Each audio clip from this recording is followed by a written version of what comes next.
Meteorologist Pete Mangione with your live Pinpoint Doppler 12 Futurecast.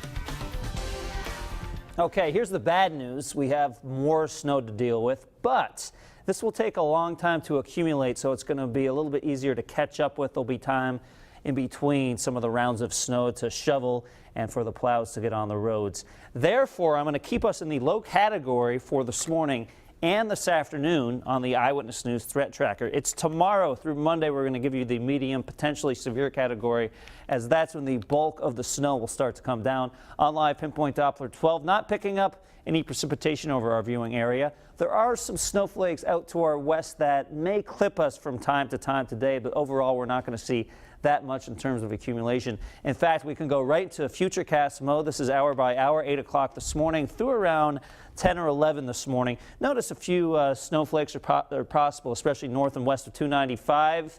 A few more rounds of snow possible even into 2 o'clock in the afternoon. Again, most of the stuff is rather light. You could get a quick coating, so there could be a few slick roads out there, but most of us just picking up around a coating to nothing at all. And then tonight through tomorrow morning, notice how the blue intensifies a little bit. So by the time you wake up on Sunday morning, you could see a coating to even 2 inches of snow to the north of Providence. Watch what happens, though. This is 2 o'clock tomorrow afternoon. We get a break or a lull in the action, and then it's Sunday night through Monday where the majority of the snow will fall. Taking you outside to the capital city, things are quiet, and even though it's cold, not as cold as yesterday morning when some temperatures were below zero, so it's all relative. Providence sitting at 21 degrees, winds are out of the west at 9 miles an hour, putting the wind chill at 11 degrees, and in westerly we're at 21 degrees, winds not too bad out of the west with a feel-like temperature of 15. And we are currently sitting at 20 in Smithfield. On the satellite picture, you could see the first piece of energy, and this is really not the main weather player. This is kind of the little, we'll call it little mini storm out ahead of the main storm. You could see it sliding in from Canada. Pretty cold air and some snowflakes. Again, this could clip us today with a few off and on snow showers, but the energy from our main snowmaker is still way off into the western United States. That takes a while to get here. Temperature-wise, notice how we're in the upper 20s around 2 o'clock in the afternoon.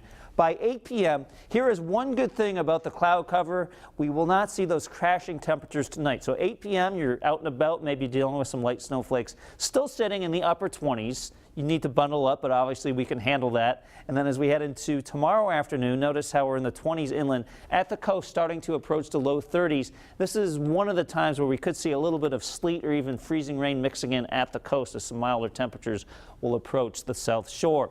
When we add everything up, we're talking about tomorrow through Tuesday morning, 6 to 10 inches primarily to the north and west of 295, Providence 3 to 6 down to the coast. Now, the 6 to 10 inch line could end up sagging further to the south into Providence. We'll look at more data before we make the final determination on that. Here is a look at your inland snow forecast, and notice how it's a gradual stepping pattern, dusting to 2 inches on the ground by tomorrow morning, 1 to 3 on the ground by tomorrow night. And then here's the bulk of our accumulation. From Sunday night into Monday morning, we go up to 3 to 6 inches. By Monday evening, up to 6 to 8. And I think this is where most of us will sit by Monday evening. A few spots inland could sneak up to 6 to 10 late Monday night into Tuesday morning. But I think that Monday 7 p.m.